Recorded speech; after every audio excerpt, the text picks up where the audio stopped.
আমি যখন রামিসার এই ঘটনার বিষয়ে মাননীয় প্রধান বিচারপতির সাথে কথা বলেছি, উনিও আমাকে বলেছেন এই খোলার পরে এই সমস্ত সব ডেথ রেফারেন্সগুলোই খুব দ্রুত নিষ্পত্তি করার জন্য আপনাদের মাথায় রাখতে হবে যে মাননীয় প্রধান বিচারপতি যদি 15ই জুন পর্যন্ত এই মাননীয় বিচারকদের যে ছুটি ছিল সেই ছুটি বাতিল না করতেন, তাহলে এই ফাস্ট ট্র্যাক করা সরকারের পক্ষে সম্ভব ছিল না। আরও বেশি ফোকাসড সিদ্ধান্ত নেবেন এবং আমি এই বিষয়টা লেগে থাকব, যাতে করে যেগুলো আপনারা বললেন এবং আজকে রামিসা সহ যত দ্রুত সময়ের মধ্যে সম্ভব আমরা এটা নিষ্পত্তি করার চেষ্টা করব। সোহেলের কথা যেটা ধরছি, এই যে রামিসা হত্যাকাণ্ড, এরা তো মানসিকভাবে অপরাধী, কত বড় ক্রিমিনাল চিন্তা করেন।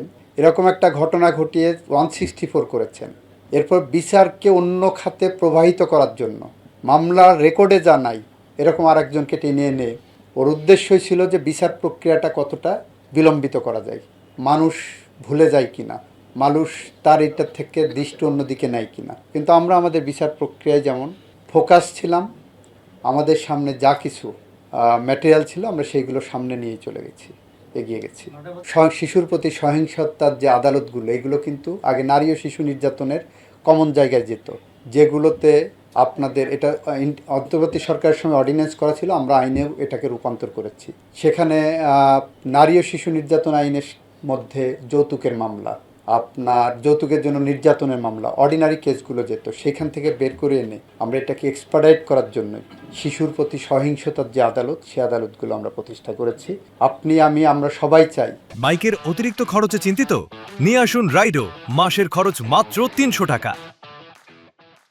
যে আমার সমাজ ব্যবস্থা থেকে, আমার রাষ্ট্র ব্যবস্থা থেকে এই ধরনের অপরাধ, জঘন্যতম অপরাধকে আমরা সরিয়ে ফেলতে চাই।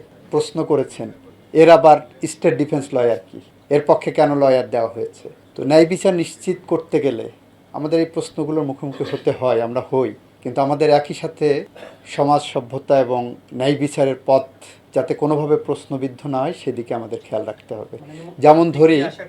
যেমন ধরেন, আমি যদি এইভাবে ধরি, এই ঘটনাটা যদি যে আদালত রায় দিলেন সে আদালতের সামনেই ঘটতো, তাহলে উনি ফাঁসি দিতে পারতেন না, যদি না এই যে প্রক্রিয়াগুলো আইনে প্রেসক্রাইব করা আছে আমাদের যুগ যুগ ধরে, এটা ইন্টারন্যাশনালি রিকগনাইজড এগুলো প্রক্রিয়াগুলো, সেই ক্ষেত্রে আমরা প্রশ্নবোধক চিহ্নের মধ্যে পড়ে যেতাম। তা আমরা সেই জায়গাটা রাখতে চাইনি বলে এর থেকে দ্রুততম সময়ের মধ্যে করা আমাদের জন্য সম্ভবপর ছিল না। আপনাদের মাথায় রাখতে হবে যে মাননীয় প্রধান বিচারপতি যদি 15ই জুন পর্যন্ত এই মাননীয় বিচারকদের যে ছুটি ছিল সেই ছুটি বাতিল না করতেন, তাহলে এই ফাস্ট ট্র্যাক করা সরকারের পক্ষে সম্ভব ছিল না।